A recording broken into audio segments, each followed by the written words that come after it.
Guys, स्वागत है आपका अपने यूट्यूब चैनल स्टडी विद अमन कुल में।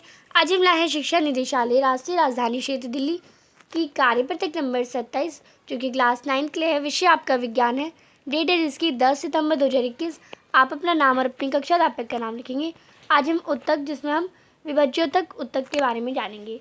तो वो जो ज्ञान है वो कहते हैं हमारी कोशिकाएं शरीर में किस प्रकार कार्य करती हैं और क्या पादपों की कोशिकाएं भी हमारे शरीर की कोशिकाओं की तरह ही कार्य करती है। यानी जो पौधों में कोशिकाएं होती है वो भी जैसे ह्यूमन बींग्स में कोशिकाएं होती है वैसे ही काम करती है। तो वो कहती है ज्ञान जैसे कि तुम पहले से ही जानते हो, जो जंतु और पादप दोनों ही बहुकोशिक जीव हैं जो विभिन्न प्रकार की कोशिकाएं द्वारा बने हैं। इन जीवों में सभी कोशिकाएं सभी कार्य करने में सक्षम नहीं होती, इसलिए इन जीवों में प्रत्येक कार्य कोशिकाओं के विभिन्न समूह द्वारा किया जाता है। एक ही प्रकार की संरचना और कार्य करने वाले कोशिका के समूह को हम उत्तक कहते हैं। यानी जो हमारी कोशिका के समूह को जो एक ही प्रकार के कार्य और संरचना करे उन्हें हम क्या कहते हैं, उत्तक कहते हैं। विभिन्न प्रकार के उत्तक मिलकर अंगों का निर्माण करते हैं और विभिन्न अंगों के उत्तकों की कोशिकाएं अलग होती हैं जो निश्चित कार्य करने में सक्षम होती है। मनुष्य और पादप दोनों ही अलग अलग कार्य करने के लिए अलग अलग प्रकार के उत्तक होते हैं। यानी मनुष्य और पादप दोनों में अलग अलग प्रकार के उत्तक होते हैं। अब यहाँ पे आप देखेंगे हमारे जो कोशिकाओं के ग्रुप को हम क्या कहते हैं, हम उन्हें कहते हैं उत्तक, और उत्तक के ग्रुप को हम क्या कहते हैं, अंग कहते हैं, और अंगों के ग्रुप को हम अंगतंत्र कहते हैं। यहाँ पे आपको डायग्राम से ही बता रखा है, ये आपका एनिमल का हो जाएगा और यहाँ पे आपका ये आपका पादप का, ये जंतु का हो जाएगा। तो इसमें आप देखिए ये आपकी जो है ये कोशिका है, ये कोशिका का समूह उत्तक, और ये उत्तकों का समूह अंग बनाता है और अंगों का समूह एक अंगतंत्र बनाता है। ऐसे ही हमारा पादपों में भी ये कोशिका, ये उत्तक, ये अंग और ये अंगतंत्र।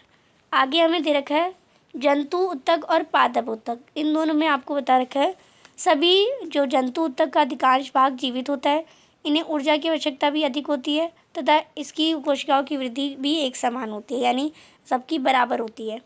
पादप उत्तक जो होते हैं वो पौधे स्थिर रहते हैं, इसलिए इनके अधिकांश उत्तक सहारा देने वाले होते हैं।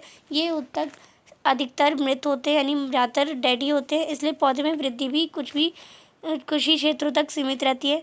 इन्हें ऊर्जा की आवश्यकता भी कम होती है। पौधों में कुछ उत्तक जीवन भर विभाजित होते रहते हैं। पादप उत्तकों को विभोज्यतक उत्तक तथा स्थायी उत्तक के रूप में वर्गीकृत किया गया है। यानी दो, एक विभज्योतक उत्तक और एक स्थायी उत्तक, दो में डिवाइड करा गया है। अब जो विभज्योतक उत्तक है हमारा, वो उसमें हमें उसके बारे में पढ़ना था आज की वर्कशीट में। तो ये पौधे की वृद्धि कुछ निश्चित भागों से की होती है, ऐसा विभाजित होने वाले उत्तकों के कारण होता है। इस प्रकार उत्तकों को विभज्योतक उत्तक कहते हैं।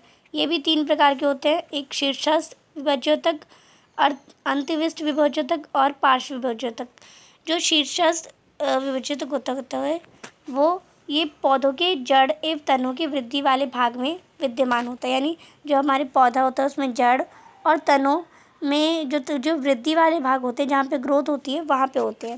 ये पादपों की लंबाई में वृद्धि करता है। अंतःपृष्ठ विभज्योतक है वो पत्तियों के आधार पर टहनी के पर्व यानी इंटरनोड के दोनों ओर उपस्थित होते हैं। और जो पार्श्व विभज्योतक है वो तने की परिधि तथा मूल रूप से वृद्धि पार्श्व विभज्योतक उत्तक के कारण होती है।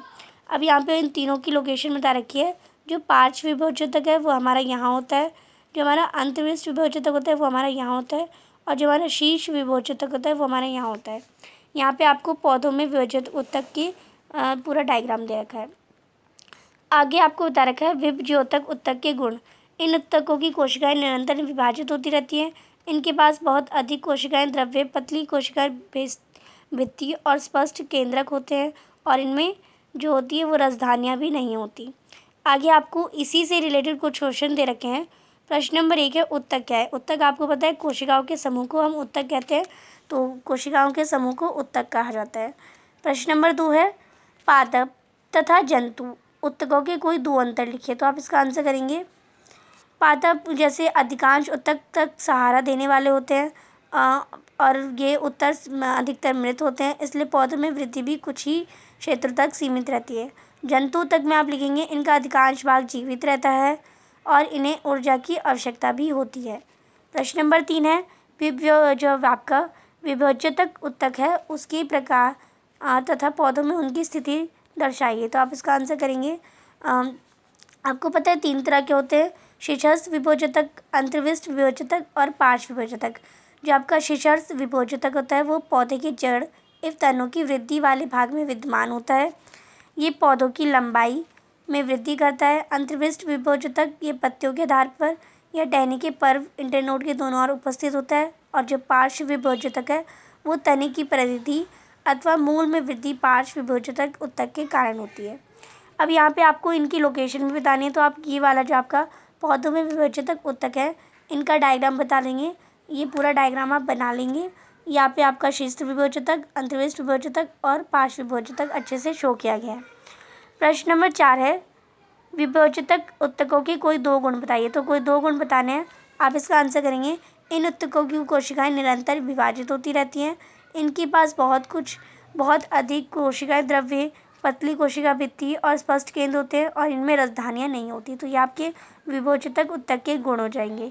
आज की आपकी जो वर्कशीट है वो कंप्लीट होती है। आई होप आपको अच्छे से वर्कशीट समझ आ गई होगी। अभी तक आपने मेरे चैनल को सब्सक्राइब नहीं किया है तो प्लीज़ मेरे चैनल को सब्सक्राइब ज़रूर करें और उसके बाद आने वाले बेल आइकन को प्रेस करें, जिससे आपको हर वीडियोस की नोटिफिकेशन टाइम से मिलती रहे। हम आपके लिए इतनी मेहनत करते हैं तो आप एक सब्सक्राइब तो ज़रूर कर सकते हैं। आपकी एक सब्सक्राइब से मुझे बहुत खुशी मिलती है। ये वीडियो अच्छी लगी तो इसे लाइक करिए, दोस्तों के साथ शेयर करिए और आपने अभी तक हमारा टेलीग्राम ग्रुप ज्वाइन नहीं किया तो आप उसे ज्वाइन कर सकते हैं। साथ ही आप हमें इंस्टाग्राम पर भी फॉलो कर सकते हैं। Thanks for watching video. Bye bye guys.